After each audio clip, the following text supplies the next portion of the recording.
Hello and welcome to Dice Punks, a tabletop role-playing podcast where we focus on playing full campaigns in less well-known systems. This week, the Frontispiece Four try to catch their breath for once.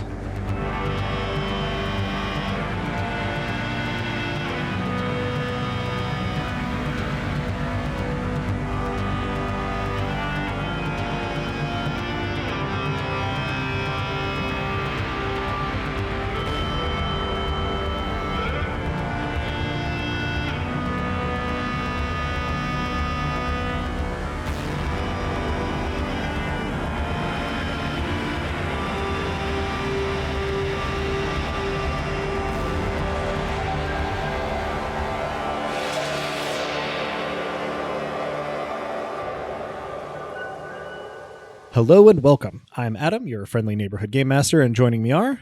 Hey, I'm Drew, and I'll be playing Kato, who knows a guy and just recently found out that they might know a dreamer. Hi, I'm Robin, and I'll be playing Cal Armitage, and this is getting old, but it's still officer to you. Hi, I'm Dez, and I will be playing Luke Byrne. No, really, Luke Byrne. And I'm now a veteran of soirees. Delightful. Hello, I'm Nick. I'll be playing Ing, a pacifist android droid operator with a disturbingly high body count. Normally this is where I would say thanks, players, but it feels weird to come in on that after the body count comment, so... No. Thanks, players. Thanks, Ing. I respect your principles, but I'm glad that they're working out the way they are, or maybe aren't. Let's get right into it with our recap of last time, courtesy this time of the body count. The destroyer himself, Ing. Just another day, I suppose. Another day, another way it could all come crashing down. First, Byrne's personal identity got burnt, and then they were sent a polite invitation to discuss it at an upcoming soiree. Cal and Byrne got into it, each fighting to see who gets to put their lives in greater danger as they wander into the lion's den. Ironically, the only thing that they seem to give each other is disdain, yet they are almost come to blows over who gets to protect the other. The fight is getting old, and frankly, I'm not sure we can afford to keep fighting each other with the walls closing in. Anyway, they ended up compromising by both putting themselves in harm's way. They met Haru Hiryu at the soiree, aka Hahi, who asked Byrne to look into the death of her father, possibly at the hands of the cartel. Haru also introduced Byrne to a hacker named Ali, aka Reaper, as well as Lulu Sarasti, who was planning on approaching a Professor Kova Levy with a spicy bit of tech. But Lulu was beaten up by 3 thugs in hollow armor, and the tech was stolen before she got to Kova. Meanwhile, since Cal smuggled my drone mama into the soiree, Hecate and I were able to listen in from a nearby rooftop cafe. Now, I don't have a stomach, let alone taste buds, but the vibes were immaculate, especially since we ended up running into Apatia while we were there. It turns out she's a mutual acquaintance, and on top of that, she intimated that she knows a thing or two about dreamers. That helped us finally put 2 to 2 together, and it turns out that the thing that we've had tied down in the frontispiece is a dreamer, whatever that is. Apatia seemed to know more. Said that she'd even seen one before. Now we've got to decide whether or not to trust her enough to swap stories. Well, no, that's not quite right. Hecate and I are far too intrigued by Apatia to avoid going deeper into it with her. The only questions are, when we'll stop trying to tell ourselves that we will be careful, and how, or if, we'll convince the others to go along with it. Excellent. Thank you for that recap. We do actually, before we get into it, though, have some more character advancement. We have staggered it out in an unusual way due to the pacing that we have as a result of our chosen medium and time constraints, but we'll go in roll call order here. Drew, how's Kato growing? I think Cato has realized that that they're playing supporting roles in these missions. So I think I am going to advance in some ways that focus on that. One of the things that I can do as a fixer is actually invoke It Takes All Kinds, which lets me steal something from another class. So I'm going to take the Thief's Mastermind talent, which means that during any mission, when an ally takes an action that involves security level or risk stealth, I may allow them to spend my personal prep as though it were group prep. Nice. Excellent. That seems handy. And then the one other thing that I can do is, of course, grab one of these generic talents. I think along similar lines, I will become the team mom, which means that in purely mechanical terms, I must stress, during prep, the first group prep roll only takes a day. And when I roll, I add one additional group prep to the pool, regardless of the result. Nice. All right. And Robin, what are we doing with Cal? So I am going to increase my bounty hunter specialty by 1 to start with. The other thing I'm going to increase, because I also get a specialty, I'm just going to increase my gun specialty by 1, which Gun, on my ladies character and sheet gentlemen. is my gun go pew pew.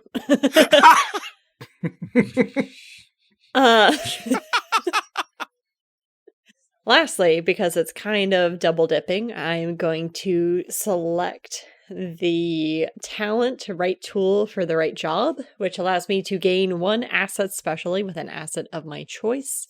The first time that I would spend prep to use an asset while on a mission, I can spend 1 less prep. With Adam's permission, I am going to take a specialty and the asset of my holographic projection armor. Excellent. And tactically sound, I think. Mm-hmm. So now when I use it on a mission, I can spend 1 less prep on it to activate it. Marvelous. Des, So what are we doing with Burn? I am going to upgrade ghosting and bullshit as my specialties. 1 hacker, 1 generic. Mm-hmm. And then I am going to take Darknet Rep. Take +1 on all social roles made online when dealing with other hackers or hacker culture. You and your allies can name drop your hacker alias to take +1 on rolls made to acquire hacking-related assets. This is because I am now a hacker who has threatened a socialite with war. Indeed. That does make sense. And, made some connections with at least a couple other hackers in the scene. Yeah. But also threatened a socialite.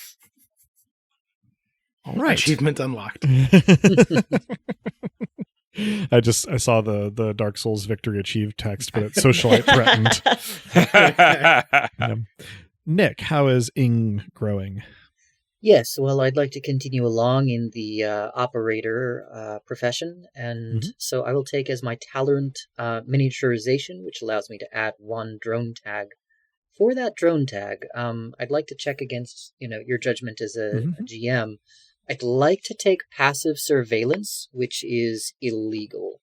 I'm sure that Cato would be proud if I can, in fact, acquire that. So this drone records audiovisual data and Wi-Fi used from nearby electronics and transfers all acquired information to a remote server for later sale or use.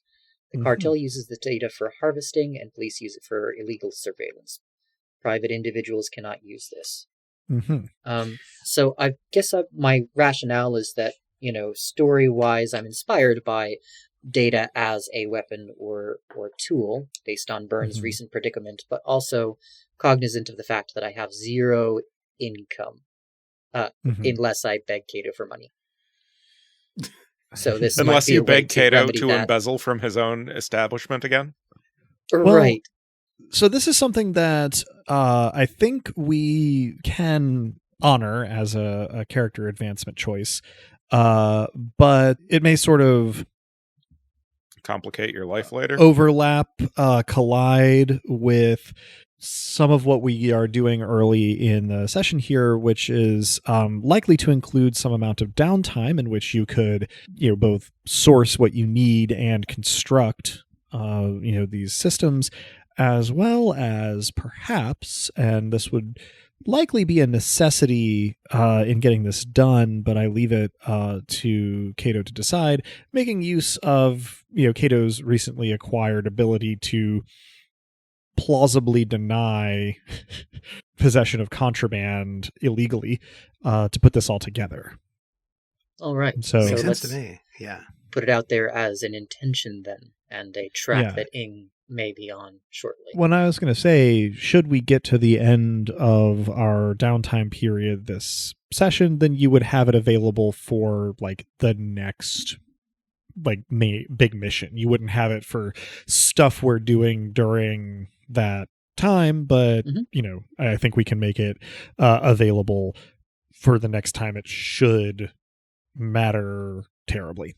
Yeah, makes perfect sense. So I'd also like to increase my quick defense, and I'm unsure about my last specialty. I'm tempted to put a third dot into android rights movement, but in my mind, if so, that wouldn't represent power or influence necessarily so much as an entanglement that is an additional plot hook, or a kind of an interest in the android rights rather than necessarily a position of power.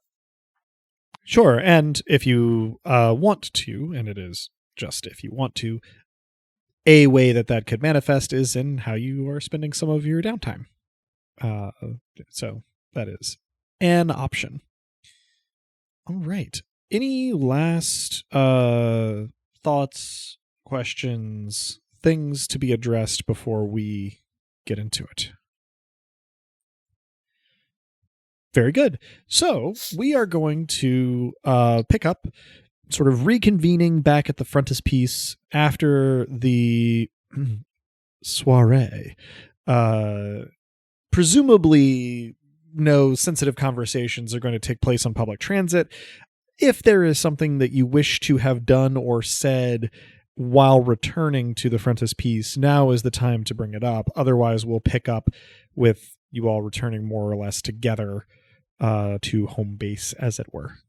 We probably do our best to seem not to be going to the same place as we all go to the same place, I would imagine. Sure. Makes sense. Well, all right. Eventually, you all do arrive at the same place in relatively quick succession. Let's see, it is evening, so just Bronwy and Prolix holding down the fort. Bronwy, when you return, is tinkering with schematics on her little tablet computer. If I remember correctly, there is something sofa-like or bench seating, at least approximate to the storage area in the back of the frontispiece, and she is upside down on this, sort of feet resting on top of the back of it, and head sort of falling off of the edge of the seat, with her tablet computer held out, seemingly rather strenuously before her eyes, though she does sort of look over and then sit up and right herself as folks come in, and sets the tablet computer aside, welcoming everyone back. Gorster, as usual, is not present when not being actively paid to be present. This is just. Well, good evening, Bronwy. I hope that events have been uneventful. Oh, yes. Nothing much to report, really. Just kind of plugging away at this, anyway. Of course, a reminder to our players and our listeners, all of this is happening with a backdrop of Prolix's Everbabble, as Drew called it. An evocative turn of phrase, which I appreciate. So at a slightly higher volume than I will be representing with my own personal vocal cords, as well as, over a cavalcade of nonsense, in a synthesized voice, which itself is overlaid over a unending stream of various cat sounds. So she sort of dismisses the thing that she was doing and says, by the fact that everyone has returned, I assume it went pretty well? I hope? Cautiously, yes. Say so. Oh, good. Honestly, we haven't had too much of a chance to discuss it, so why cautiously? I mean, it's still the case that Hahi knew far too much about me. She has said that as a gesture of good faith, she will see to it that information that should be buried is properly buried. We'll see how that pans out. How good do you think that faith is? Yeah, on a scale of good as gold to we are now at some kind of war. I think that she earnestly wants to avoid the latter of those. That's good. As I made it extremely clear that pretty much those were her options. And I mean, the rest is a matter of trying not to predict the future. Sure. I mean, we've got some excellent friends, but I'm glad to have one less enemy. Or at least, Likely. I don't know. Yeah. Active. Okay. So successful on that score, certainly. Yes. Eng and I have a little bit of a development to report as well. We may know what's going on with, and I gesture at the baby. Or, well, to be more exact, I think we met a nun. Hold on, I'm telling this in the wrong order. We may know exactly what kind of creepypasta we're dealing with here. A nun? I'm still waiting for the punchline. No, a dreamer. What? I look at Ing as though this makes complete sense, and everyone else should be following. We'll fill you in on where we got the information momentarily, but this apparently is called a dreamer. Still don't know what that means exactly, but we did run into a mutual acquaintance of Kaido and mine. Recent acquaintance, but someone who sometimes dresses as a nun, apparently.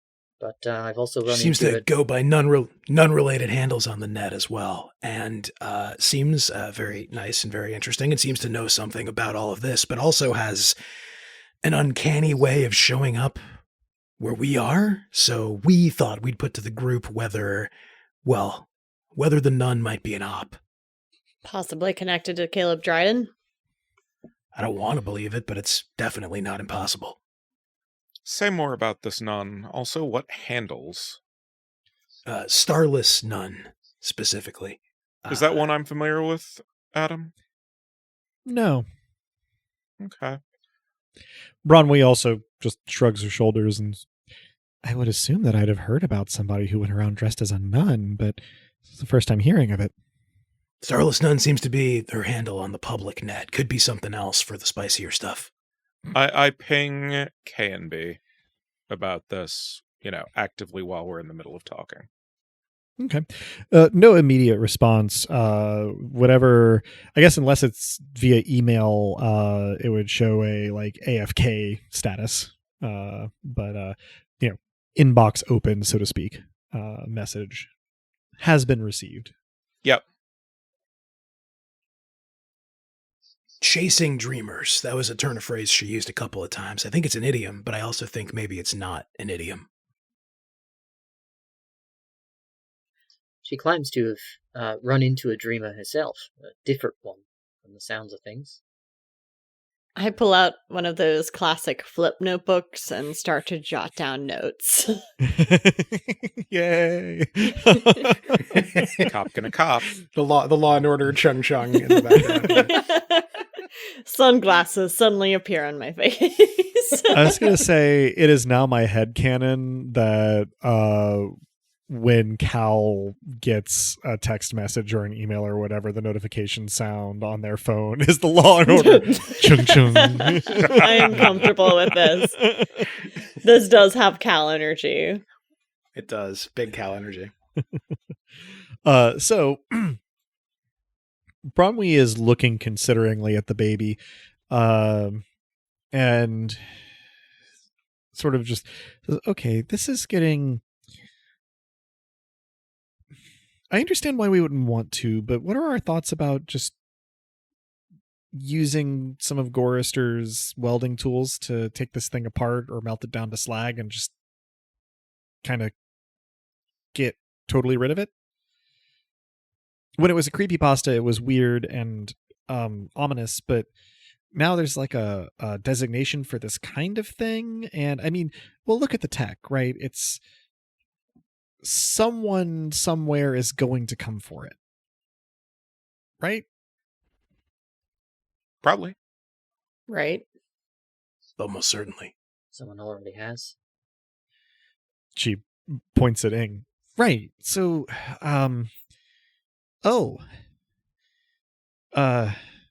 nothing exactly happened, but I thought you'd be interested to know that PSS has officially deployed their IMX security drones. I saw one pass by the front of the shop earlier. They're on patrol. Dreadful. Yeah, they're the one I saw anyway is one of those little dog-looking things. It's got sort of like a street view camera on a antenna coming off the top of it. Kind of a nightmare.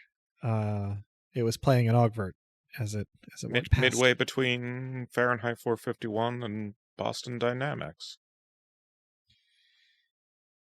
I'll admit to only knowing the Boston Dynamics part of that. I was supposed to read Fahrenheit 451 in high school, but I didn't. We have a paper copy, funny enough. She goes, maybe I'll have to buy that next time I have spare reading time. And she gives a significant glance at Prolix, who is making a series of atonal yowling noises while sort of looking from person to person. It's the kind of book that people think it's real funny in an art project to set on fire. It is temptingly flammable, but we're kind of getting off topic here, I think. So all those bots are bastards. On this, we can agree. We should be extra careful. As far as melting the baby down to slag, a phrase I have to admit I didn't think would be coming out of my mouth anytime soon. Is that physically possible? Do I know if that's physically possible using Gorister's tools? Maybe physically possible, don't. period, but given what we have on hand. You may not. Just taking in your specialties, but Ing might know. Ing, would you roll me clever plus robotics? So that's 9 on the dice. Okay, robotics is 3, clever I think is also 3, so 9 plus 6, 15. Okay. You're pretty sure that many of the components would be meltable with a simple oxygen acetylene torch. Maybe not the whole thing, but significant progress toward utterly destroying it and completion of the process of fully disassembling it would be the work of a couple days. It'd be a major project. It could be accomplished in a few days.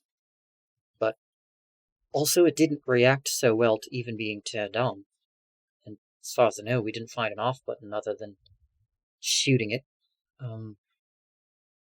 And even that took a lot of presses of the button, as it were.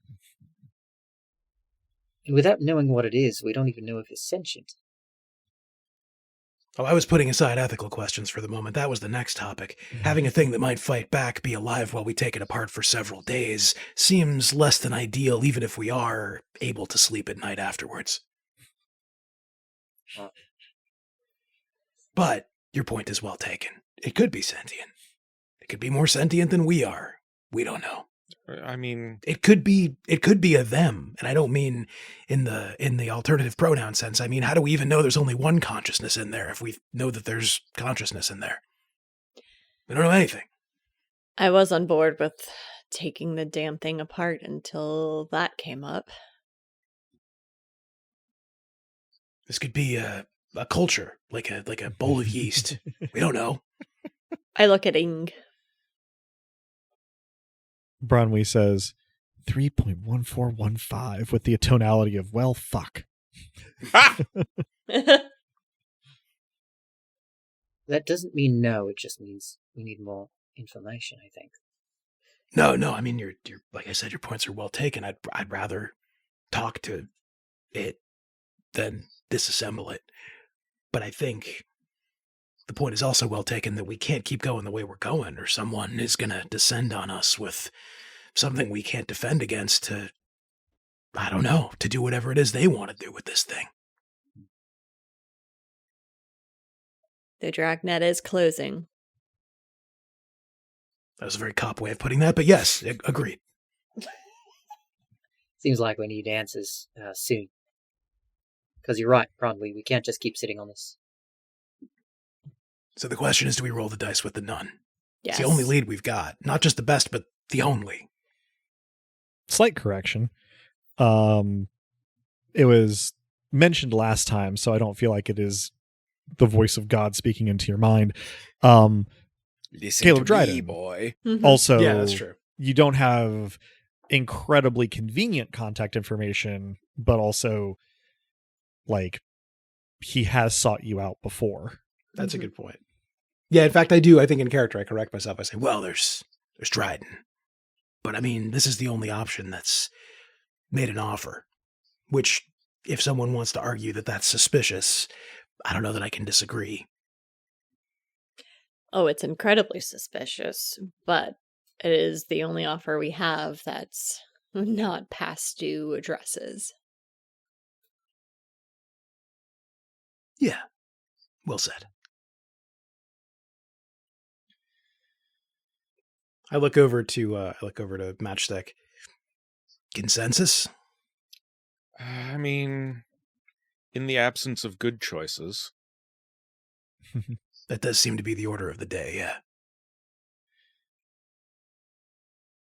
Bronwyn finally tears her gaze away from the baby and says, "All else aside, I feel like I really do need to meet this person. Because, well, she sounds very unusual. I hope she doesn't have a problem with witchcraft." I cannot think of a person whose vibe is less that they would have a problem with witchcraft. That's a relief.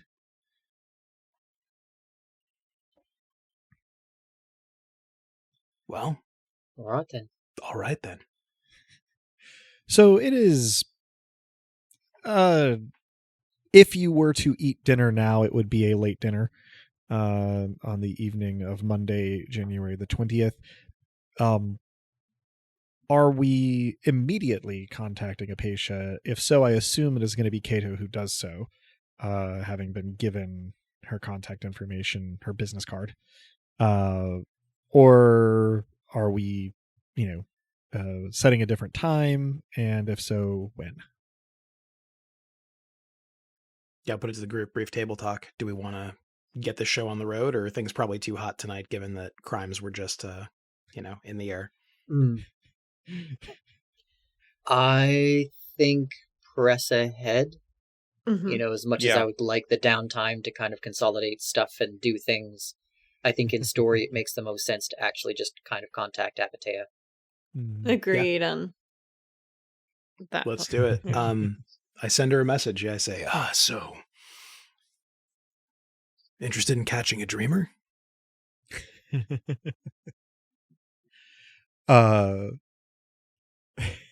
Then I delete Sorry. that and I say, Sorry. hey, how's it going? You up? God damn it. So, okay. So what you sent was, how's it going? Yeah, and then maybe I follow that with been thinking. I sent you Uh, dreamer maybe, pics. Please respond. So you send how's it going, and while you are entering in been thinking, she responds with all capitals A/S/L ? And then with oops, sorry, wrong window.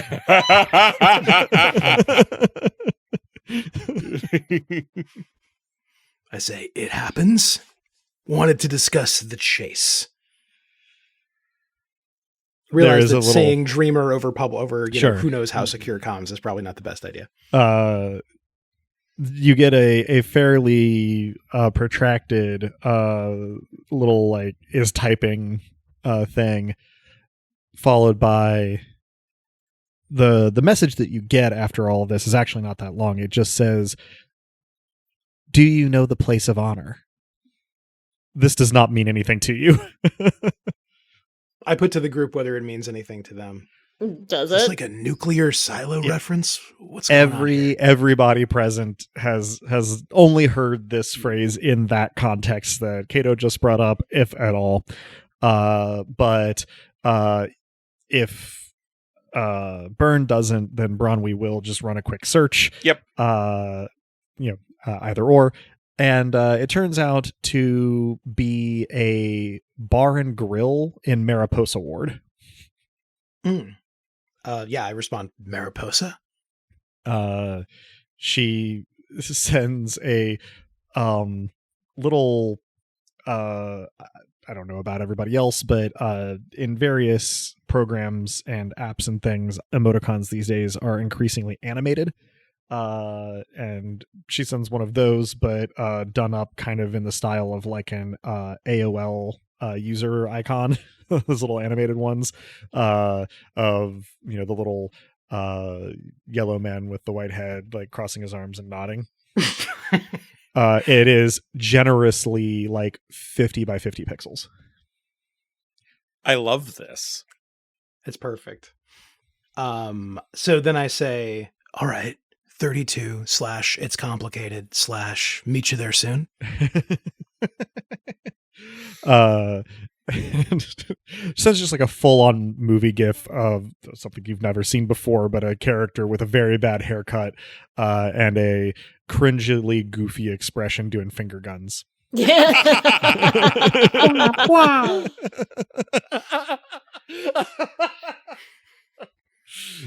I really do Thank enjoy you, this Vic. person way too much to be sensible, but she's willing to meet.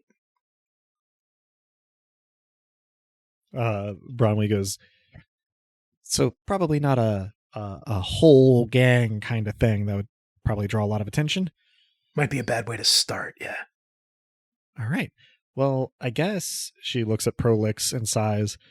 I guess I have work to do that can be done here, so I can hold down the fort, and you can go to your meeting, and everybody else can do what they need to, I suppose. I would like to come. You she knows. Oh, okay. This is out of concern, suspicion, curiosity, Yes? anger. No. The others, though. Okay.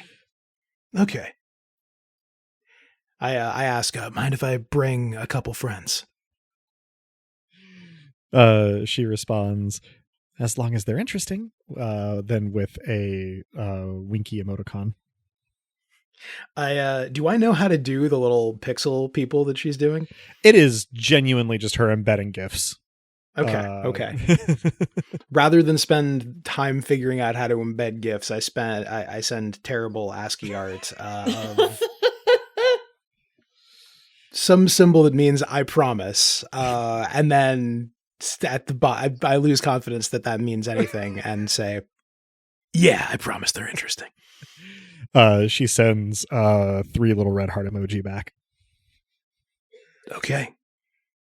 Well, not a group thing, but I think Ing, who she's already met, and Burn, who insists, we've got a merry band. That does, I suppose, leave Cal with time on their hands. What would you like to be doing while this goes on? Oh, I figured I'd be tagging along where they're not Cal, invited. if you're not intentionally sitting out, no, I'm That's not. Totally fine. No, I don't think I qualify as interesting. Thankfully, I am not aware that this was the standard. Sure. Yeah, no, I hadn't heard anything. To the I hadn't contrary. said that was, I crafted that line badly, but no, I figure we're all going. Sure. Yeah, we'll all head out there together, minus Bronwy, who will hold down the fort. Mariposa Ward is not close by. It's not as far afield as you were earlier. And it has passed the busiest time on transit, so it won't take eons to get there. At a glance, the place of honor is not just a bar and grill, it is a themed bar and grill. The theme is civil defense era. God damn it. Which at the very least means it is unlikely to have anything approaching a dress code. So, you can pretty much go as you are. And in, let's say, 45 minutes to an hour, you all are arriving at the nearest station and able to, track it down. Is there anything in particular you wish to do or discuss in transit? Deciding how much or how little we're gonna say. That might have to be a game time decision, but Yeah. I mean, I think at this point we more or less lay it out. We don't have to disclose unrelated problems that we have, but everything to do with the baby. I guess we don't necessarily have to say how we came by this member of the family either. I wouldn't we got the advise. location that it's currently being stored at until we've sussed out whether we want to bring her. That seems like an extremely good thing not to mention, yeah. I would advise against laying it all out. I would feed it piecemeal, kind of like a hand of poker. Yep. I unconsciously nod an approval in Burns' direction, but then pretend like it did not happen. I should have glanced nothing. between the two of you to let you know that I saw that, but then I politely pretend not to have from there forward. All right, we play it close to the chest, but we can't keep all of the cards hidden, right? We're not going to get anywhere if we don't share something. So we stick to the behavior we've observed, the nature of the thing. That seems to be what she's interested in anyway. And hopefully we can learn more about what dreamers are and learn more about what she saw. That'd be great. Yes. Yeah. Think of it as a quid pro quo going into it. She extends information, you respond in kind. Keep an ace in your sleeve. All right. She may still have an angle, but maybe she's just Everyone's curious. got an angle. We've got fucking angles aplenty. You sound like me. I makes, for the listener's benefit, a gesture of, well, of fucking course I do. No.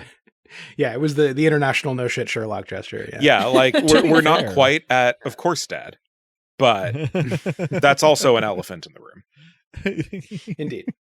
Indeed, Papa. What the fuck, Adam?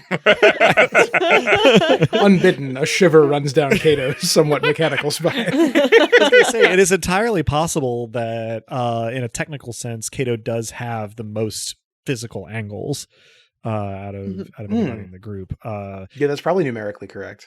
Because my understanding is that your cybernetic arms are not like fully encased. They have some of the machinery sort of like exposed, which involves a lot of angles. Indeed. Yeah, no, totally. And they're built for function as opposed to blending in. Because with the size differential, they were never going to blend in anyway. And also fuck blending in. That's also philosophically correct. Yeah. Indeed. Angle, if you will. So in due time, you arrive at the nearest station in Mariposa Ward to the place of honor and make your way to it. It is quite evident as the exterior is done up in sort of above ground nuclear bunker aesthetics. It's not especially coherent, but it has sort of the visual signifiers, and the signage is done up like, warnings of the period. And there is a little hinge board signs outside with what appears to be hand lettered announcement on the side facing you in the style of like a World War II era propaganda poster that advertises that the Fruits of Knowledge are playing tonight. And indeed, you can hear some raucous sounding music coming from the somewhat incongruously propped open door that is made to look like sort of a submarine bulkhead door.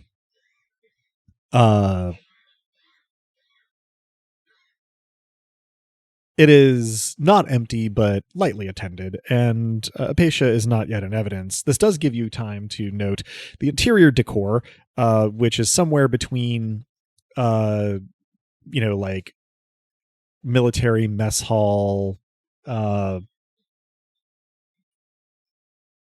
Fallout vault, and like a Chili's.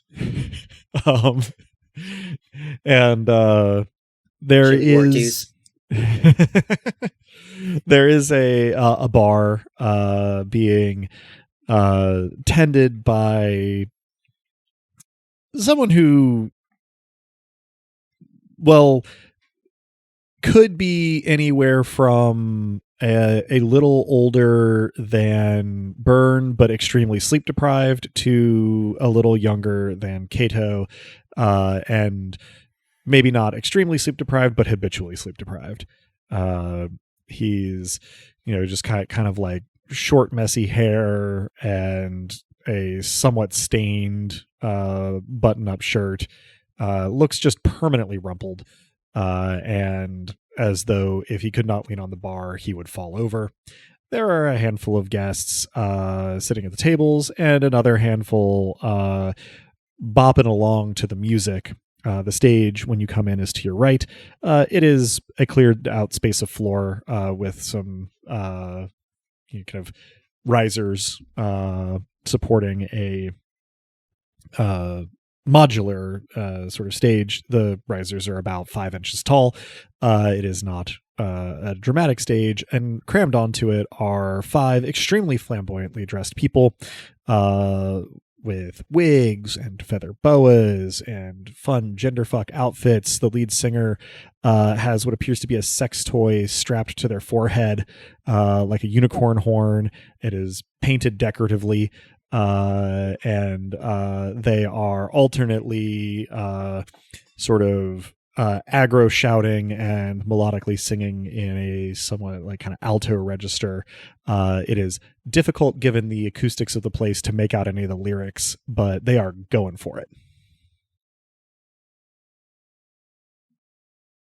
I say mostly to Eng, but to the whole group, and probably louder than I mean to, so that I can be heard. Vibes!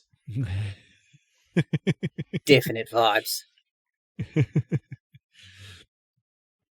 It appears to be seat yourself, and as you are making your way to whichever suitably sized table or booth you have chosen, the song being played ends, and the front person for the Fruits of Knowledge says in a slightly worn out sounding voice, all right, you've been great. We're going to play the rest of our set after a quick break here. This is the kind of music that requires some routine hydration. So we'll be back. Stay gay. And they exit the stage and file kind of along the wall into what you presume is kind of the kitchen area. It doesn't seem to really have like a green room per se. Stay gay, get hydrated. The drummer who still has their sticks and who has their face painted up in NB flag colors, just clacks the sticks over their head twice at you. I'd like to send my swarm outside of the restaurant and with instructions for counter surveillance to give us a heads up or warning if people are gathering in a way that might be concerning. And since they are a smart firm, they do have some basic AI. Yeah. If this is a definite trap/ambush, then that way we'll have some advance notice. Right. Sure. Would you be so kind as to give me a robotics roll, please? Yes. Clever. And Just the robotics. clever and robotics. So that's +6, and Mhm. it is 12 plus 6. So 18. Is 18. Dang. All right then.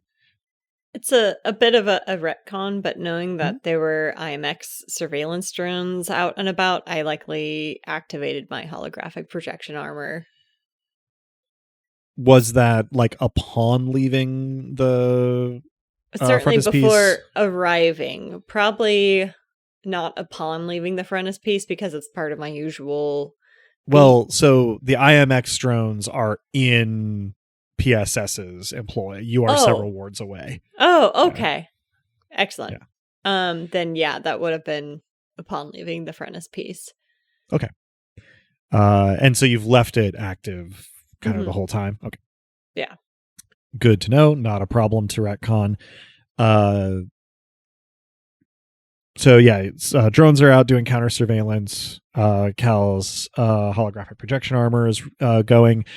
You all are seated, and shortly the bartender trudges over, and you notice as he gets close enough, the name tag that he has on just reads Mediocritus in sort of like faux Roman all caps.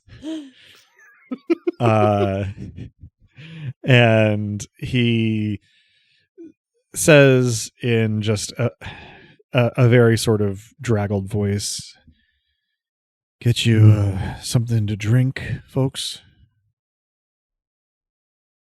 Or eat, I guess. You usually take drink orders first, but who cares?" I'll have a tonic and lime. All right. Make what you Waters. feel like making. He blinks and goes, "Okay, sure." I mean, if that's too much of a burden, then tonic works fine. We've got a cocktail called a burden. Can bring it to you. That's sounds like fate. I'll have a burden, a tremendous one. What kind of energy drinks do you have? He looks at you and goes, "Don't usually have them like on the menu, but I do keep a stash below the counter." He names a brand that would be roughly the equivalent of like the Mountain Dew energy drinks that you can get nowadays. That works. Thank you. Yeah, sure. Nods and trudges back to the bar and gets to work. As the folks who are by the stage find seats and conversation kind of picks up in the set break, you'll notice your drones letting you know that Apatia is inbound. She is sort of walking with an air of confidence down the street toward the place of honor. Recognizing now that I pronounced her name wrong during the entire... I actually intro. think it's a great interaction with the Australian accent. Mm-hmm. Fair. Yeah, I thought it was I intentional. thought it was in character. Especially with the bad same. one. I mean, there's also that, yes. Yeah, One no, in world put in as a joke by someone. Exactly. Yeah, someone It's a that was... lampshade on a lampshade. yeah, I definitely assumed that it was a deliberate choice. So, in any case, yeah. So you see her coming. In due course, she enters, sort of scans around the place a little bit, sees Ing and Kato in particular at the table, and starts walking over with a smile on, looking unconcerned. For those of you who in character have not seen her yet, yes? If I may interrupt slightly before, Mhm. did Canby ever get back to me? Not yet. It has not Okay. been all that long, but not yet. Not only just for flavor that I do waver over whether it's necessary or not, and make my customary check to see if the large arm that's waving is scraping the ceiling. It is not. This has relatively high ceilings, and sort of Apatia waves back and then makes her way over. Those of you who have not in character seen her before, just as a reminder, are seeing a woman of relatively slight build, young, probably not that much older than Burns' actual age, but Wild. Not no longer a child, but Still it is a kid. Hey. it is obscured a little bit in the estimation because her head and neck are extensively augmented in a way that looks kind of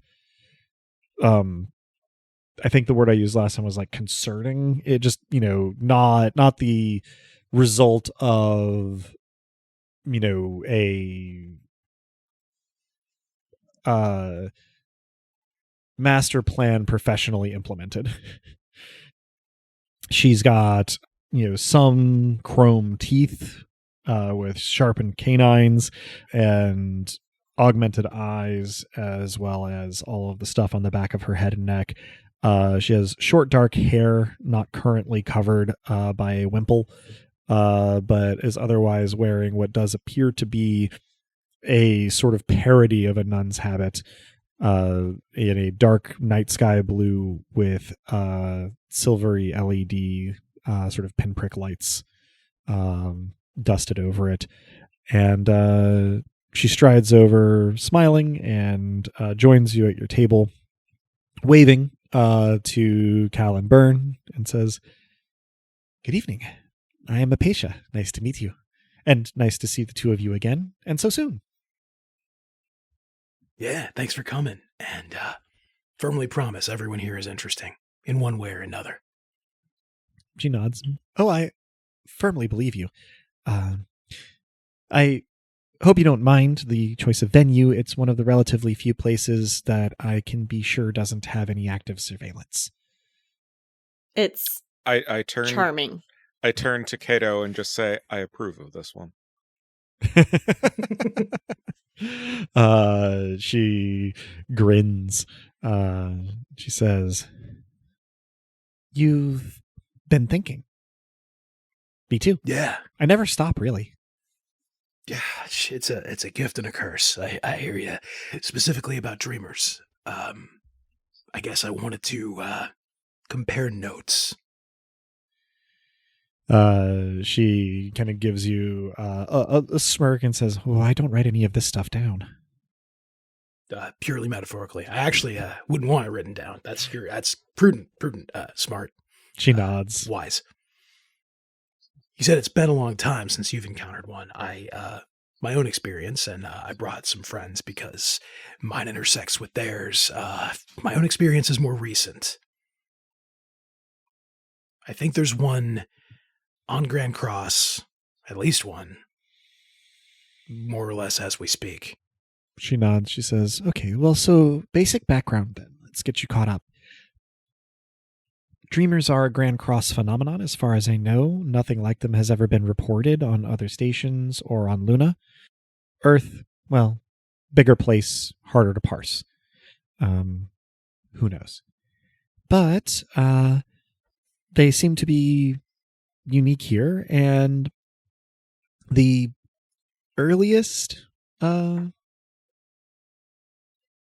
of posts using the name date back 4 or 5 years, maybe some conjectural descriptions beforehand. The only thing it really takes to get something designated a dreamer in the spaces that talk about them is that it is a seemingly unique piece of unaccounted for technology.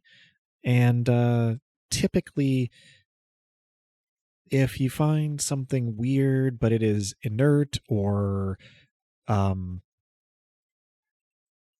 purely robotic in its behavior as well as in its construction, and especially if it is not hostile, these are things that typically take it out of the dreamer category.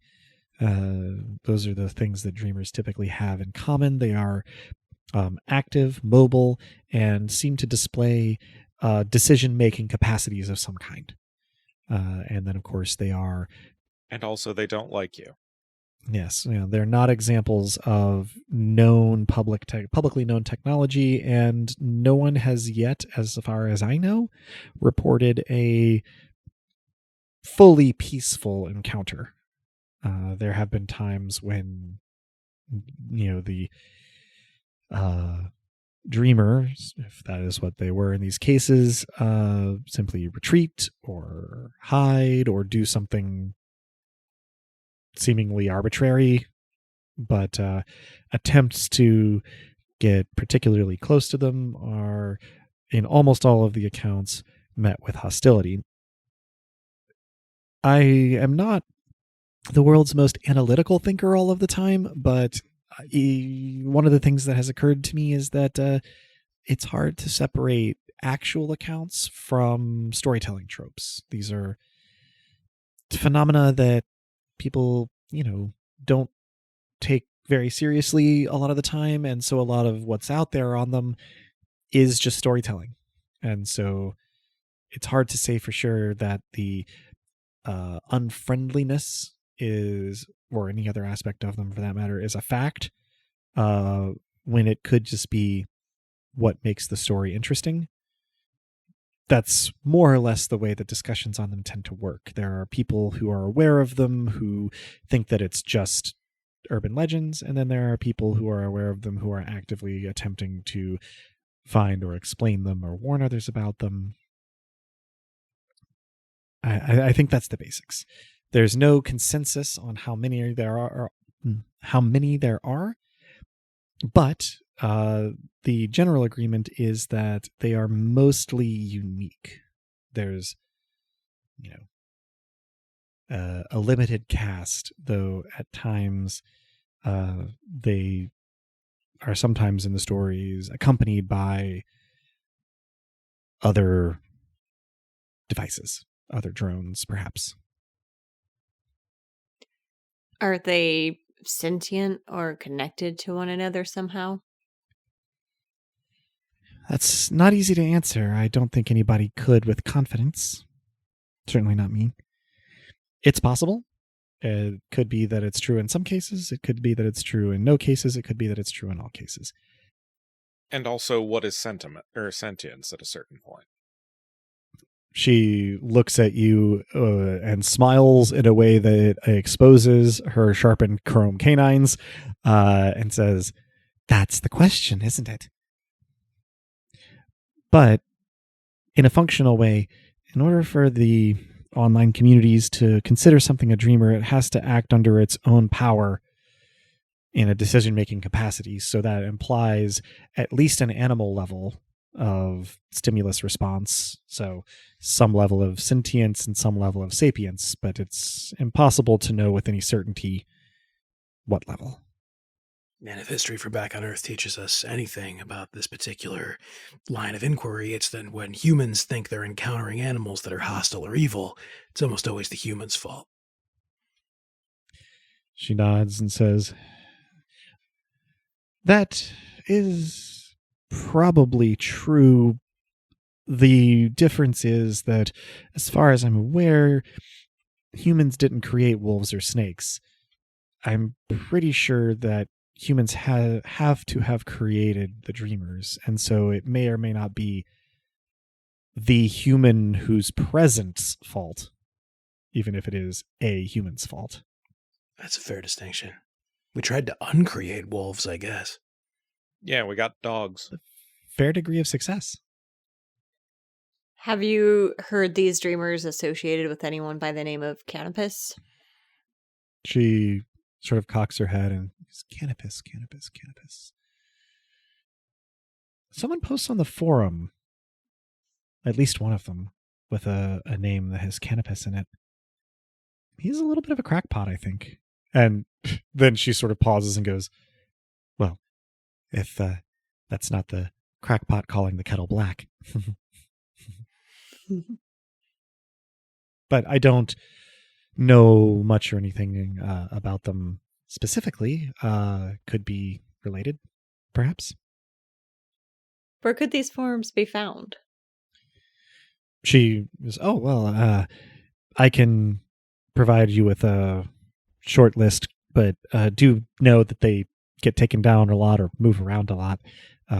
It's the sort of thing where if there are too many posts about too many dreamers in a place, tends to either disappear, or if it's a smaller community, get erased from the web entirely. So people try to start threads about it on larger forums and in larger discussion groups to sort of mask its presence. Moderators sometimes don't like that. Other times, who knows what happens. All of which is to say, I've got a handful that I can share with you, but I can't guarantee how long they'll be valid for. You kind of have to put in some time to, sift it out. Though it helps to be plugged in to the existing community. People will forward you new links when they have to move hosts or something. That would be lovely. She begins to sort of flick her eyes back and forth in a way that tells you that her augmented eyes are doing browsing and or communication. And sure enough, in about a minute, I guess, Cato, you're the one that she has contact information for. She has sent a plain text file with a password encryption on it to you that will contain a few URLs that have the texture of like an Angel Fire page, yes, or a paste bin, or like a .horse TLD. Good pull. I forward it to the group, and I say thanks for that, and for this. I will. I guess the hard part. Use that information to send Hypatia a sort of digital hi there. All right. By my hacker name. Mm-hmm, mm-hmm. While all this is being shared around, Mediocritus comes back. What a name, Adam. With a wooden tray with drinks on it. He somewhat ceremoniously puts a can of energy drink in front of Burn and pops it open, and then gives Cal their tonic drink and Cato their... It is a one of those sort of like curved pint glasses that's a little like bulbous at the top that you like used to get like Coca-Cola from like a soda fountain in.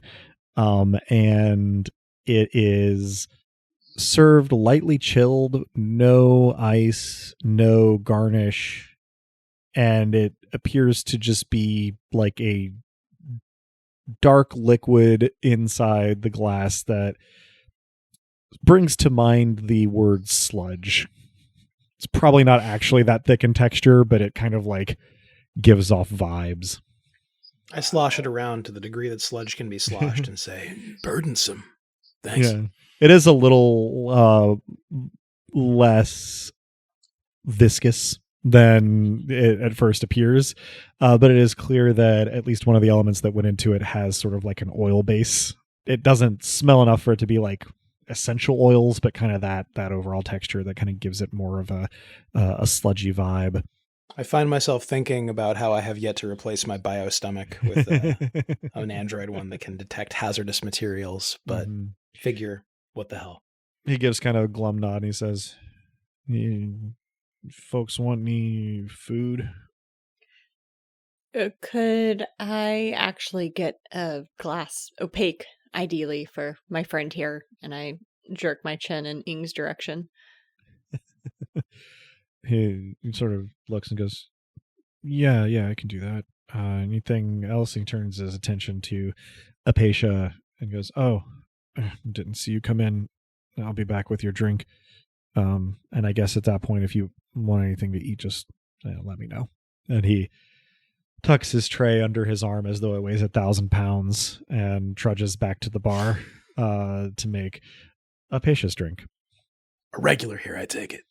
She nods and she says, like I said, public place that I can be assured of no surveillance, and the acoustics are so terrible that probably no one can understand what we're saying from 10 feet away. Though I wouldn't take that to the bank. Sure. Still worth its weight in gold. How does a burden taste?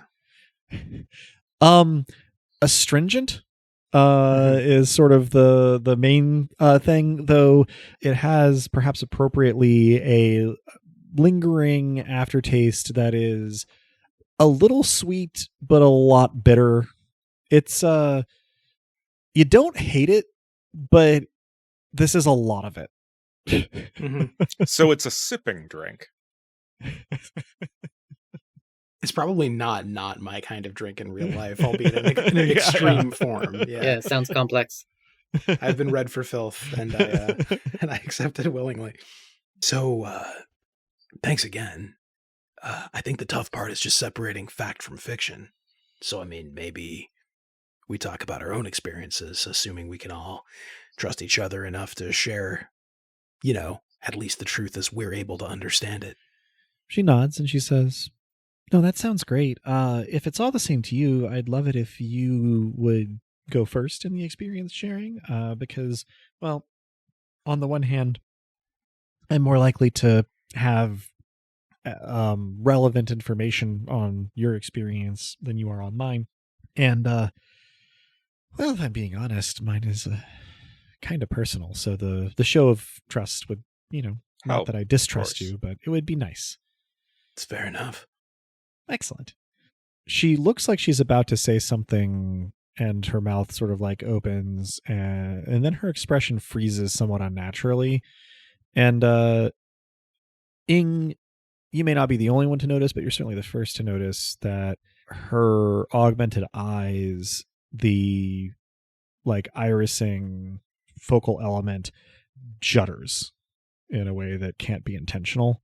And she just sort of stops. She stares sort of directly through the space between Cal and Byrne. Pause You a all minute. right? No immediate response. She's like still breathing. I look at Ing. Is there anything that I either know about this or any equipment that, like, was she hacked, for lack of better terms? That seems unlikely from what you know. Let's get a clever roll from you, Ing. So that's just 2d6 plus 3. So it's 13 total. All right.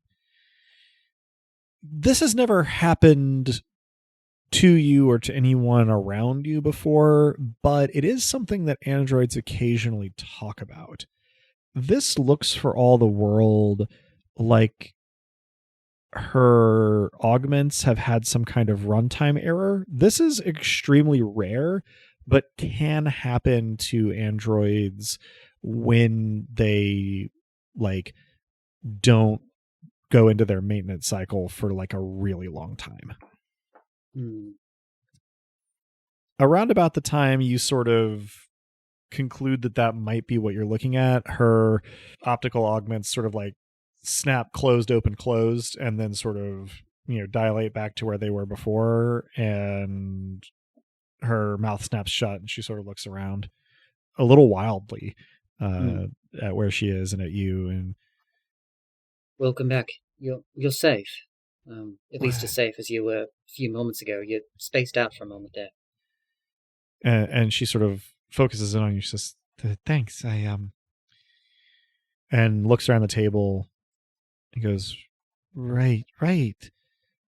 I was on my way to meet, well, I guess all of you." And around this point, Mediocritus brings her drink. It is in a wine glass and is like bright Christmas icing red and faintly bubbly.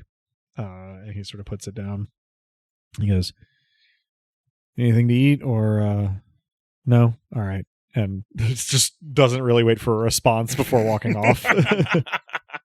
I hold my hand up to request the opaque glass for Ing, but He goes, clearly am. "Oh, and he goes what is probably hurrying for him, and grabs that. It's like beaten 10 and brings it back and puts it down and goes, yeah, sorry about that. Just, let me know if there's anything else you want. Enjoy. And then he heads on back to the bar. While he is traveling, the digital clock on the wall behind the bar gets to the hour. Call it 9, and there is a brief klaxon sound as the clock arrives at the hour. It goes, and everybody goes. That's a everybody klaxon? in the. It's the best I can do on my microphone. Okay, fair. Just wanted to be sure that noise, which sounds more like dive bombing kitten. I mean, fair enough. I didn't want to blow out my recording. Yeah. No. Go ahead.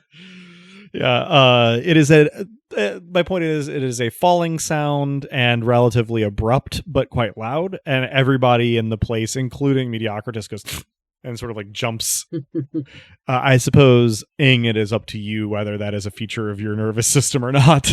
But most people sort of like jolt and then carry on with what they were doing. Yeah, I'll say a violent start from Ing. Mm-hmm. A little excessive, in fact. But doesn't say anything. Yeah. Apatia, in the meantime, seems to have gathered her thoughts, and she is in a low voice narrating. So I got here and we started talking, and I told you some of what I know about dreamers. And she looks at the drink and says, and we talked to Mediocritus. Okay. Yes. Do carry on. Sorry. That's very embarrassing. Are you okay? You don't need to apologize or be embarrassed. Yeah. Oh, no, I'm fine. I just and she sort of seems to involuntarily reach a hand up toward the augments on the back of her head and neck, and then stops and pretends like she was adjusting the collar of her outfit, and says, just a little distractible sometimes. You know how it is. Where were we? Where were you? I do know how it is. One needs to take time. I'm good at taking my time. All right. So we were about to make a bit of a show of good faith and tell you a little bit about our encounters. Looks Right, around at yes. the group. Physical description? Circumstances of the initial meet, I think. Oh, okay. Diving into a bit of the deeper end there, but Test of tried to kill environmental me. Test of environmental knowledge. You may have heard, depending on where and how you're connected digitally, about a sale recently of exciting unknown tech that was kept dreadfully insecure. She smirks a little at that and just nods. Even the fact of the invitation was broadcast well beyond its at least initial ambit. Many who might not have been intended to attend the event, namely an auction on the tech.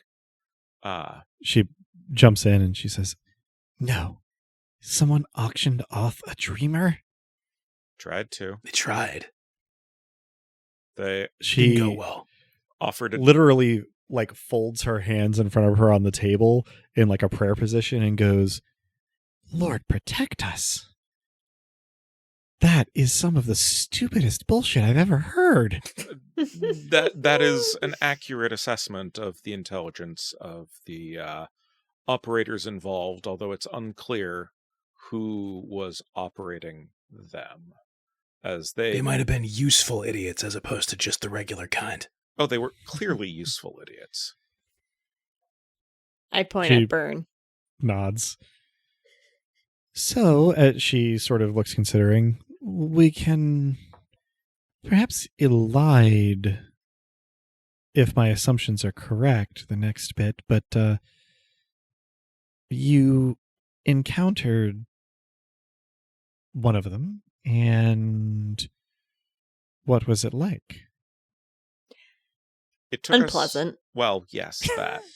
It took us some time to determine its name based on digital research, but I'll just nod at this point to Cal, who was actually there for it. It kept repeating pi. Over 3. You're familiar. I am.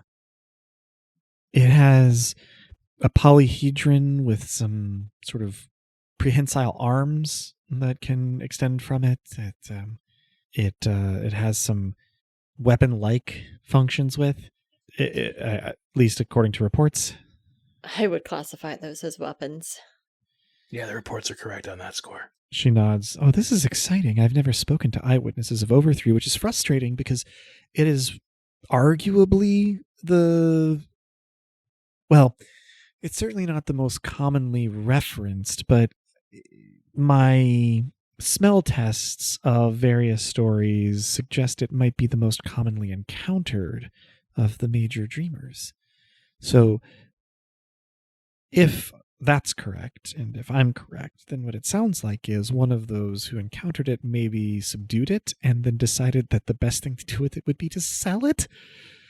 Sell it at an auction? Well, unclear degree of subdue. It was inactive until the useful idiots decided to put on a demonstration as a show of good faith of what the merch was. Oh, good Lord preserve us. In a room full of people intending to bid. She nods. She goes, of course. Okay. Moving beyond their abject idiocy, so how did your encounter resolve? You don't seem dead. As far as I can tell, we're not. Definitely not dead. Small arms fire in the general vicinity. She cocks her head like a dog in the presence of a guitar being plucked. If you hang out with a cop enough, you start talking like a police report. That's the problem. I assume that all of our chores are discussed in a similar fashion. Yes. Oof. She goes, so you disabled it? Someone disabled it. Temporarily. It always seems to be. And then what? I have a question for you. To be temporarily disabled. Would you happen to know about... I will describe our ferretly intruder.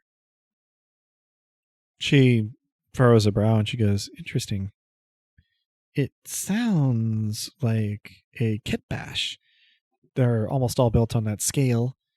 No one that I've seen knows where they come from or exactly what they do. There are theories out there that I've discounted until now that their activity is linked to the Dreamers, but it always seemed too too neat to be true. I haven't encountered many kit bashes myself, but the description is pretty consistent. The details change, but the size, overall construction, and strangeness of them are consistent. And there are those who claim that you can predict the appearance of a dreamer by kit bash activity. This has never been conclusively proven or disproven because, well, kit bash activity is almost impossible to track. They're not seen very much, and they're unobtrusive. And they mostly operate in the infrastructure, so even if you have sophisticated sensing equipment, it's going to be complicated by rodents and people and other less mysterious devices that keep the station running. So interesting, though. That aligns with what we've heard. Specifically, more appearances of these kit pashes following our encounter with Over 3. Yeah, the causality is sort of reversed, but the correlation is strong. Once it was subdued, somebody made off with it, and it seems like there's been a bit of a hunt to track down whatever it is. This Well, I can dreamer imagine ever since. so. There appears to be possibly some amount of cartel involvement.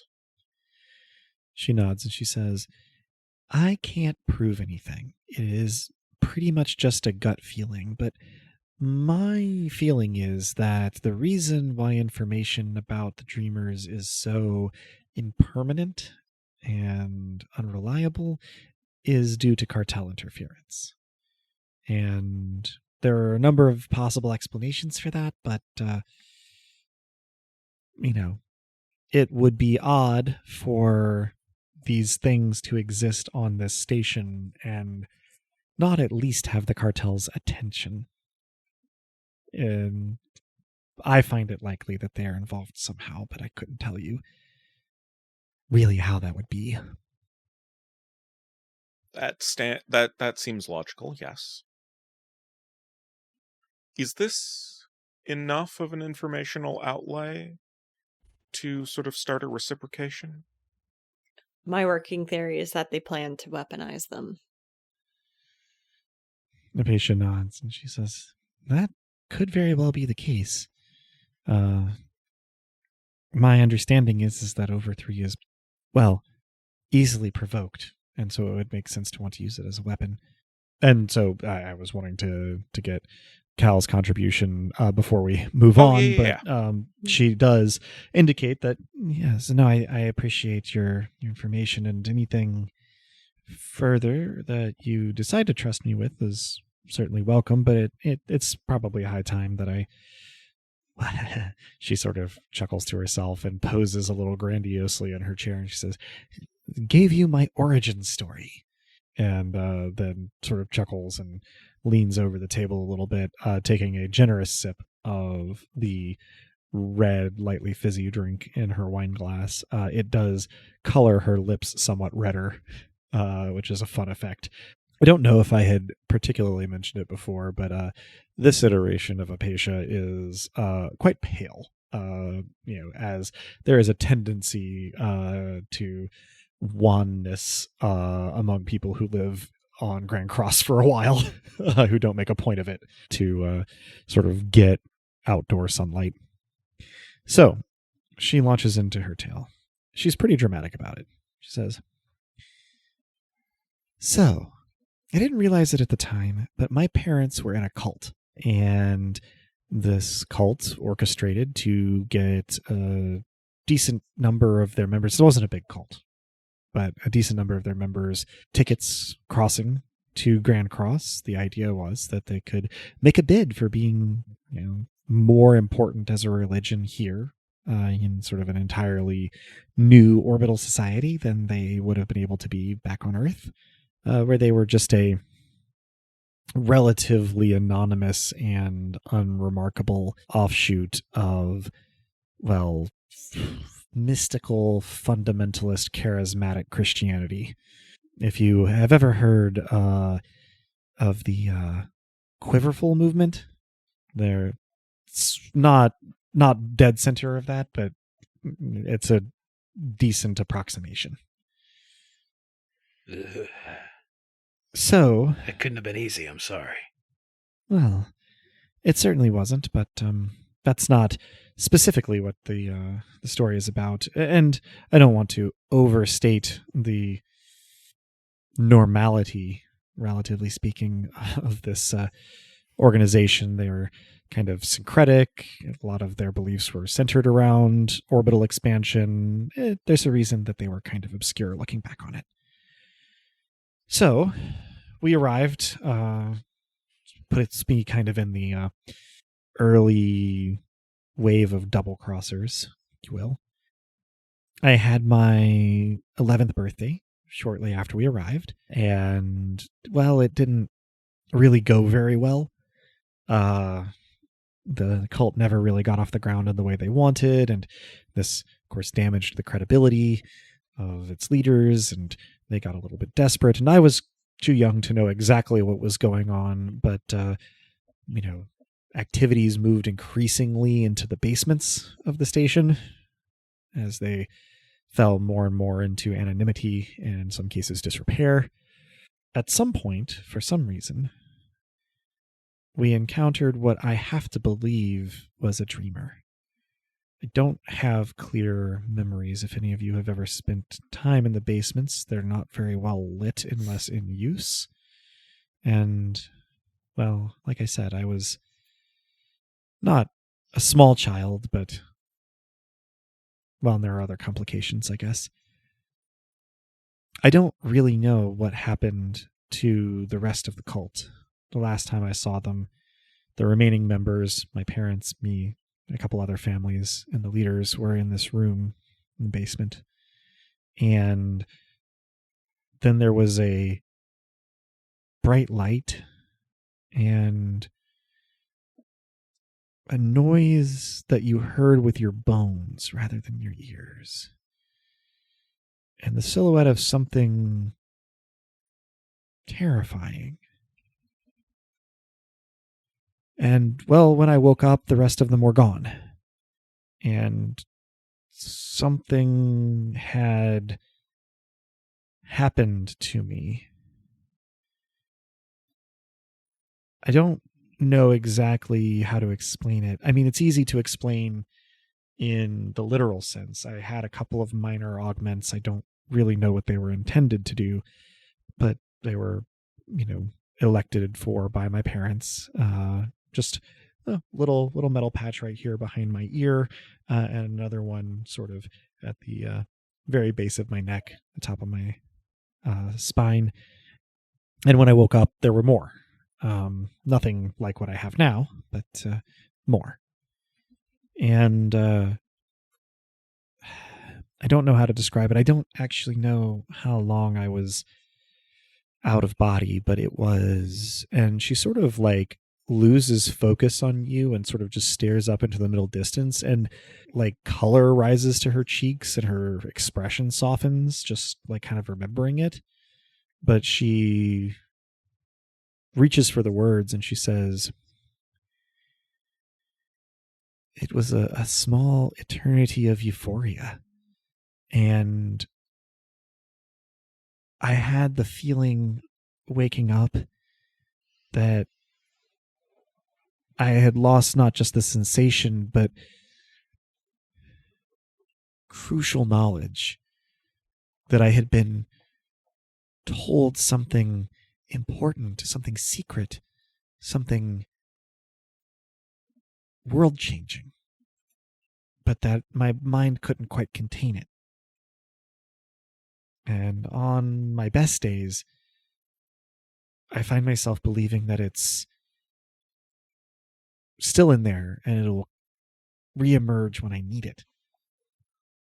And on my worst days, I wonder if maybe it's gone forever because I just wasn't good enough to hang on to it somehow.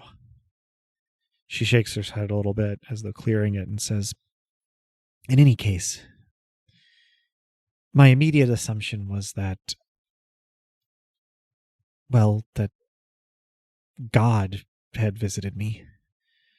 And I spent a lot of my time in various child care and foster programs, believing that if I could just touch the divine again, I could make sense of it all. But as I got older and, well, I spent a lot of time reading, I came to believe that whatever encounter I had it had done something to my brain that on the one hand had been, well, intensely amazing, and on the other hand, elevated in some way. And so if manipulation of the brain can do that, it became my goal to figure out, well, how to manipulate the brain in that way. And she sort of very casually pings a nail off of some of the hardware on the back of her head and neck. She says, so I've been experimenting in various ways with augments and enhancements and things ever since. And, well, I came to the dreamer stuff a little while after I got out on my own, and reasoned that whatever it was that I saw and whatever it was that was in the basements and whatever it was that I encountered could very easily have been just such a thing, and that it was the best material explanation. Of course, a part of me would love for it to have a supernatural explanation, but at the very least, by understanding the dreamers and clearing up that mystery, I can narrow the field of possibilities and maybe find out exactly what it was that I experienced. In the meantime, she gestures at Ing, says, I try to expand my knowledge and my experiences however I can, and hopes that it will help me, explain one way or another. But that's neither here nor there. She sort of firms back up again and takes another large sip of her drink. She says, I can't find anyone else reporting an experience similar to mine, but a sort of Occam's razor reading of the situation is that I encountered something unexplained, probably technological, which, assuming that it did something to the rest of the cult, or at least its adults, then Dreamer seems to fit. But unfortunately, I haven't been able to even come up with so much as a guess or an apocryphal name for the one I encountered, if indeed that is what happened. And then she gives a nod as though satisfied with the work she has done, and finishes her drink. Her lips are now very red. I raise my opaque glass. Thank you. I appreciate you sharing what you did. I'd invite any questions from my fellows here, but I hope that perhaps we can find some answers for the both of us together. She smiles warmly. I'd like that. So, thanks. Like they said, it's hard when who you are is wrapped up in a mystery. Yes. Who want to help.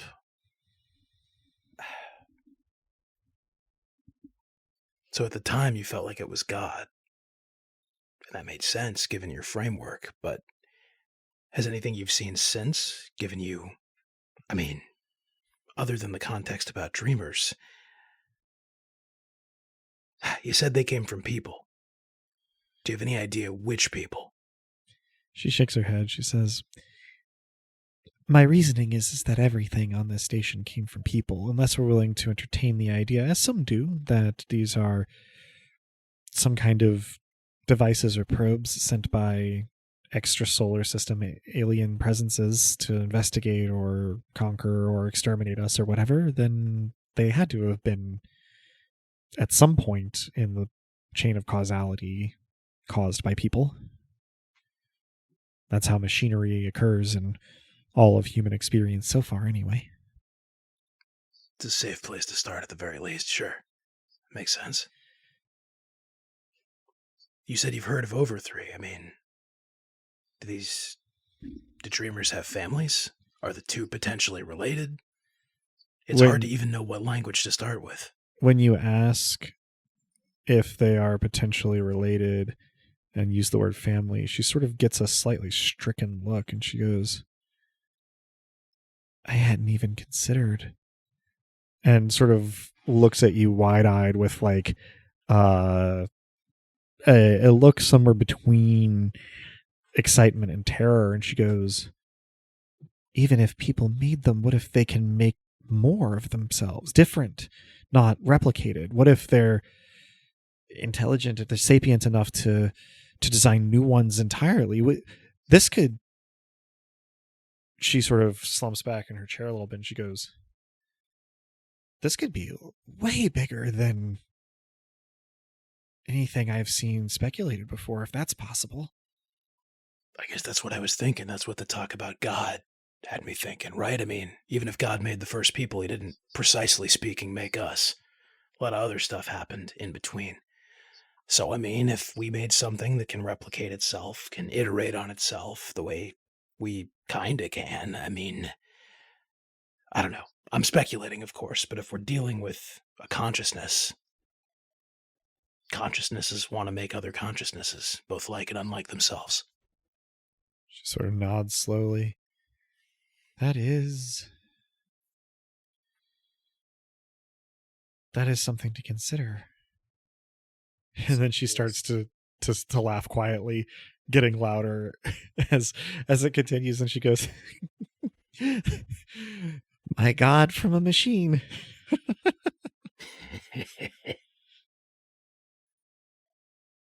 She sort of shakes her head to clear it a little bit, and says, well, okay, so other than Over3, I've heard of one that has a couple names. My favorite is the Polysome, which is like a little box with a cloud of smaller subsidiary robots around it. It, is less threatening than something like Over3, obviously, but, a lot of speculation there. Something entirely ordinary, but somehow out of place. Good fodder for creepypastas. And then the internet's creativity being both an infinitely wide but not very deep well. Another one gets called the Worm. You'll never guess what it looks like. That one's pretty hard to pin down any consistent traits for, because it's being used fictively at least as often as anything else. And then I've actually seen something that purports to be a photograph, though again, who knows its veracity exactly, of one that the person who posted it called a leaper, which those like police robodog things? Unfortunately. Okay, so what if it had like a face made out of like prehensile tendrils, kind of thing? Terrible. I shudder.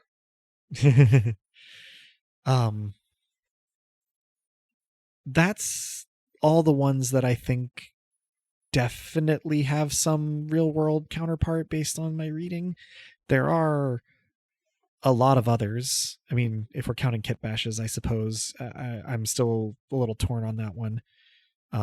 Some have speculated about a purely digital dreamer, which reads to me like creative writing, but like could be possible. And a number of sort of others have talked about like marine or aquatic dreamers, which that feels fictive to me because, there's, water features on the station, but nothing like that. If they're a Grand Cross phenomenon, that would be unlikely. Right. And I don't know, there's a lot of different, ones that I don't think are real, largely taking after animals. I had to generalize because, well, again, internet creativity.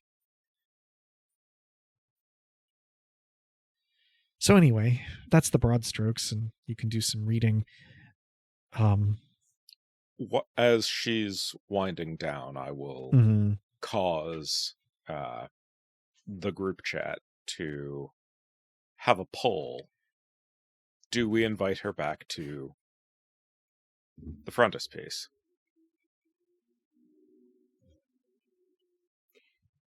There's the 3 dots of me typing. Several people are for- typing at once, yes. Yes. Mine seems excessively prolonged before just mysteriously turning into a thumbs up emoji. If there's an actual poll, a yes vote appears. Yeah, it's an actual poll.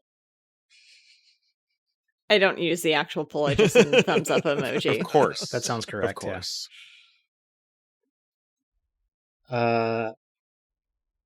I think soon some initial digging just to be a little bit more cautious might be good prior.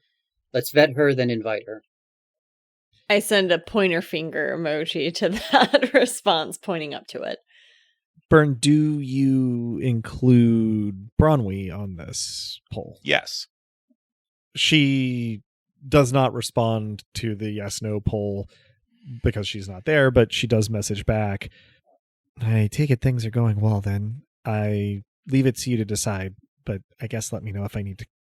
And she puts it in 4 sets of quotation marks. Clean up anything. And then a winky face. I follow the chat up with, what about the idea of sending her to Caleb Dryden to ask him some questions about dreamers? That would be a way to throw Caleb off of our direct trail and perhaps get some more information while providing an additional lead for Apatia. Too many players. Operationally complicated. Also, sort of a poor turn, like sending her to be a decoy for us. We don't know if Caleb is safe. True. Keeping him off of our trail, that's a good thought, but I mean, we have multiple ways to not look like ourselves. He already knows where points. we are. Yeah. Let's That fix too. that idea. While this conversation has been going on, it hasn't taken a long time, but it's taken long enough for a little bit of quiet to set in at your table, and for Apatia. Kato, how good are you at dividing your attention between these kinds of conversations in your physical environment? I would say See at a a minimum question? he has practice. Yeah. Sure. Whether I have a poker face sounds like a cool role to me, but I'm used to multitasking, right? Because Okay. I'm often preparing crime while also running a bookstore. Yeah, so as the silence, sort of sets in, and Apatia kind of looks around and seems to surmise that, a conversation is taking place. She looks, Kato, in your direction and sort of makes eye contact with you and gestures questioningly at your remaining burden, and gestures like to reach for it, but with like a raised eyebrow. I give her the proceed at your own risk look in response. She smirks and pulls your glass over and drinks off about half of what's left at a go, and then slides it back in front of you and does a little lip lick that clears some of the red from her drink and looks a little satisfied and a little fuzzy. I cheers her and down probably not as much as she managed to. But some. Taking a lot at a time is A choice? more intense, but again, not maybe in an unpleasant way, depending on your exact Sure. mileage. Sure. What if a sort of a still hooch had the consistency of maple syrup? Is kind of what I'm picturing. Not too far off, yeah. Okay. I would say still hooch with some choice infusions. We share a moment of enjoying this and knowing that most would not. So yeah, your side comms can wrap up as indicated, and as people's attention kind of more visibly returns to the table, Apatia sort of leans forward a little bit and smiles kind of vaguely. Well, what decision was reached? I have to say, I usually require more than one drink and dinner before I accompany anyone to a second location on a first date. And kind of chuckles at her joke. That's a good policy, honestly. At least, as a starting point. I am starting to feel the drink, too, I assume.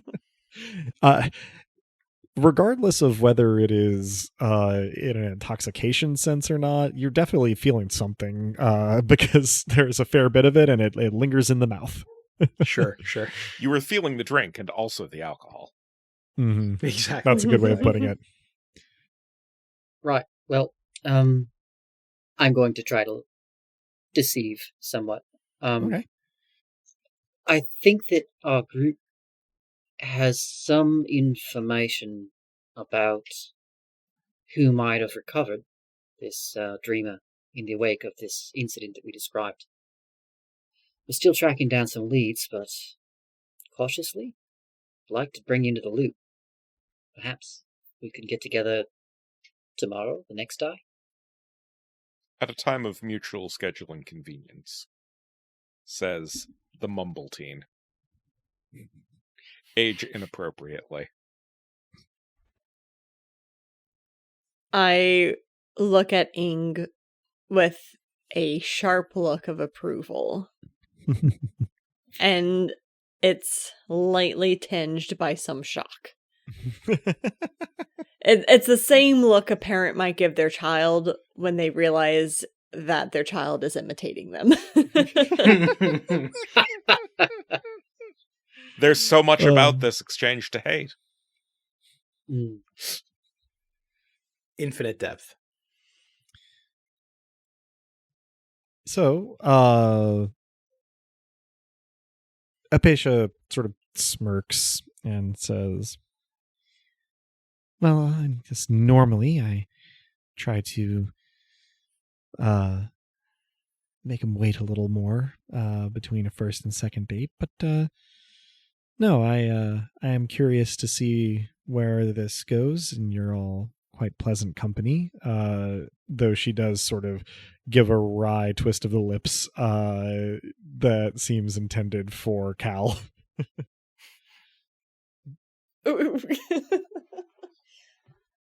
Sorry, I had to get out of my out of character squeeing over Apatia. And in complete candor, part of our consideration is ensuring that we don't entangle you in more than you wish to be entangled in. One eyebrow kind of arches and she says, oh, thank you for the consideration. You know how to get in touch with me, and I know how to get in touch with you, and I would say take your time, but honestly, patience isn't my forte, so do hurry back now, and hopefully we'll have a long and productive collaboration. I snort when she says that. Entangle me at your leisure. To entanglement. I raise an eyebrow at that. Her other eyebrow raises to match. Adorable. I down the rest of the drink. If you were still purely biological, you might have coughed, but yeah. Oh, thank God I'm not. Yeah. Treating this as it, sort of having wound down, Apatia, sort of gets up from the table and kind of waves cordially at everybody. And instead of walking to the door, she walks over to the area in front of the stage as the Fruits of Knowledge are coming back out for the back half of their set. No costume changes have taken place exactly, but costume alterations have to be a little more risque is the wrong word, but sort of confrontational in both a gender presentation and sexuality kind of way. Various articles of clothing, rolled up or sort of torn open or unzipped or pinned back. And it does not, there's no preamble whatsoever. They come out, they sit down, and the drummer does a Ramon style 1, 2, 3, 4, and they just start. And now conversation is essentially impossible. And Apatia sort of stands just kind of bobbing her head in the middle of more enthusiastic reactions from the other half dozen or so people who have gotten up by the stage as they come back out. You are, of course, welcome to stay and enjoy the show as long as you wish to. Settle up and head out whenever you wish to. Anything you need to accomplish currently? Paying the tab, but otherwise, I think we've done what we need to do here. Yeah. Mm-hmm. I think I'll linger a bit with the music, not for the sake of, saying anything additional to Apatia, but for the sake of, if I spend all of my life trying to figure out existence and not living, then that seems short-sighted. So, well said. So yeah, I suppose there, is the opportunity for the group to disperse asynchronously here, but perhaps the important part is, unless anyone is attempting to spend the night at the place of honor, that would be weird. That would be pretty weird. At least absent a nuclear apocalypse. In which case it, is at least there are worse places themed around the idea of living there. And so I suppose the question for us to be winding down on here is just, what do any of our player characters do between, their recommencement of the Fruits of Knowledge's set and them going to sleep? I think I stay and listen to the music with Ing if Ing will have me. Hell yeah. I also stay, but I kind of hang in the outskirts and drink tonic water with lime. I disappear as soon as my eyes are off of me. Surprising Marvelous. No one. Yeah, those who do stay discover that while loud and abrasive, the Fruits of Knowledge have a, perhaps on reflection, unsurprising sense for kind of groove first and hooks when they want to. Their worst enemy is the acoustics of the place. Just absolutely atrocious. Robin? By the end, I am tapping my toe without realizing it. Against your will. Mostly that. At the end of the set, the lead singer takes the sex toy off of their head, turns around as though tossing a bridal bouquet, and flings it, backwards behind them. And the folks who are sort of proximate to the stage jockey to catch it. And the two people who each come down with a hand on it sort of each tug once and then look at each other in surprise and then leave together.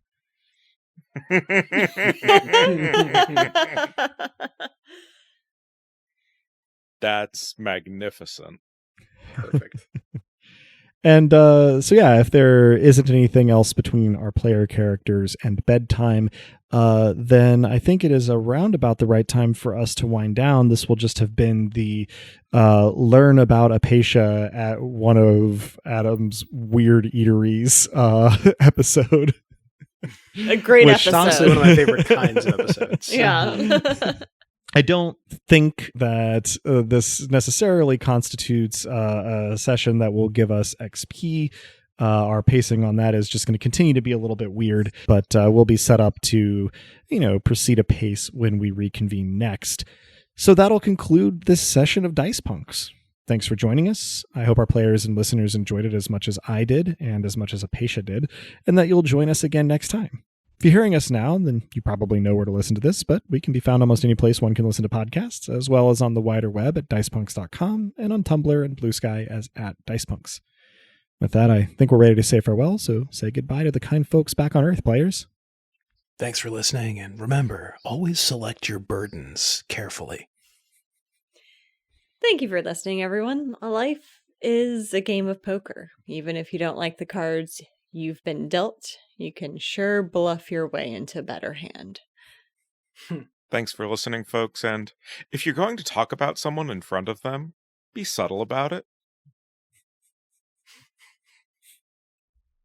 Well, thank you for listening. And you know what? Go ahead. Try me, punk. I think you'll like me. I think so too. Aw. And as the poet once said, no pain has purpose, no one above to judge us.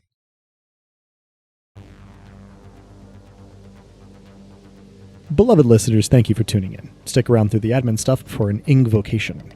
The music in this episode, Augment or Die, is by Emerson Boatwright and our very own bookmonger, Drew. Check out their other work at the link in the show notes. Editing and our rad new cover art was done by Joanne, who's appeared in podcasts now and again. Check out her work around the internet where she goes by Anything Sows. Site design and graphics for DicePunks.com are by the one and only Officer Armitage, Robin. Hardwired Island is by Paul Mitjevic, Freya Erlingsdotter, and Minerva McJonda, and you can find Hardwired Island at etten.itch.io/hardwiredisland. Links to the system and authors can be found in the Punk Grimoire section of our website, dicepunks.com. Thanks so much for listening. If you liked what you heard, that's reward enough on its own, but if you're so inclined, you can help us out by rating and reviewing us wherever you listen to us, telling your friends who you think would like us to give us a listen, even by heading over to our Patreon at patreon.com/dicepunks. We have fun rewards available to backers, including a patron-only Discord and access to the Dice Peaks After Show for episodes 1.1 and following. Regardless, we hope you'll tune in again, and until then, remember, subtlety is for cowards.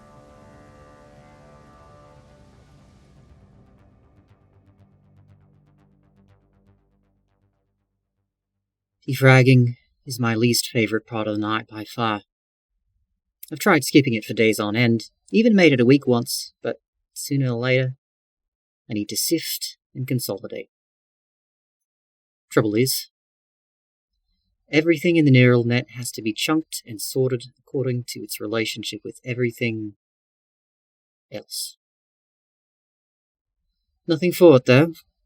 Electric sheep and all that, so here we go. Kato's arm around Burn's shoulders. The steam rising gently off a teacup into the evening air. The feeling of a skull suddenly giving way into reddish-pink gore as my hand clamps shut. The final, exacting placement of a sequined eye. I smile. A little mustache would go nicely, I think. A child weeps inconsolably and hammers away at my titanium frame with tiny, ineffectual fists. New combatant detected. Cal steps protectively but surreptitiously in front of Banjo, hoping that no one will notice. I notice. The dreamer, bound in chains and entombed in its Faraday cage. Prolix stalks a mouse, chattering the whole way. It has been heretofore injudiciously acquainted them under varying circumstances. A great silence tests the thesis that your theorem would unleash. The profound thunder of blood soaks deeply and indelibly into the soul, leaving flesh where a mind once danced. Void 314159265. My eyes click open. I would gasp if I had lungs. I would weep if I had tears.